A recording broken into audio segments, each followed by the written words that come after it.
This is Ben Harris reporting for JTA from beautiful Boulder, Colorado. This is an area that is just teeming with natural beauty, and I had a chance to experience some of that yesterday with Rabbi Jamie Korngold, better known to the world as the Adventure Rabbi.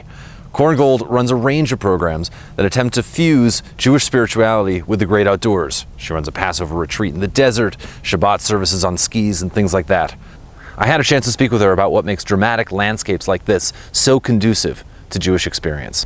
So Rabbi Heschel taught us that God begins where words end, and that where we can really have a God moment is when we get to that place of, wow, where there's nothing left to say. And we try to get there in a synagogue. You know, that's the purpose of this liturgy, is to warm us up and to create this experience of awesomeness, of holiness. But for some of us, that doesn't work. Out here, that's pretty easy. Korngold was an adventurer long before she became a rabbi, running 100-mile races through the Colorado mountains and competing as a mogul skier. And though she always loved Judaism, it wasn't until the end of a 2-week trek through the Utah wilderness, when she prayed atop a mesa with a group of Jewish kids, that she really got it, that here was a way to make prayer come alive.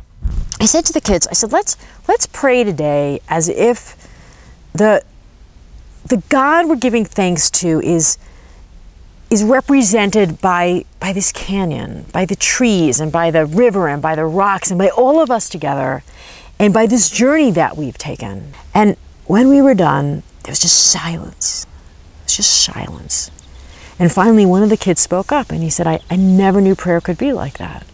Korngold's work is focused a lot on outreach to the unaffiliated, to folks who might never set foot in a traditional synagogue, but are open to things like Shabbat afternoon hiking. The outdoorsy thing, though, isn't just a marketing gimmick. She hikes these hills herself several times a week as part of her own spiritual practice, as a way to tune out the noise of everyday life and tune into the subtle rhythms of the natural world. I feel like this is really returning to an ancient wisdom.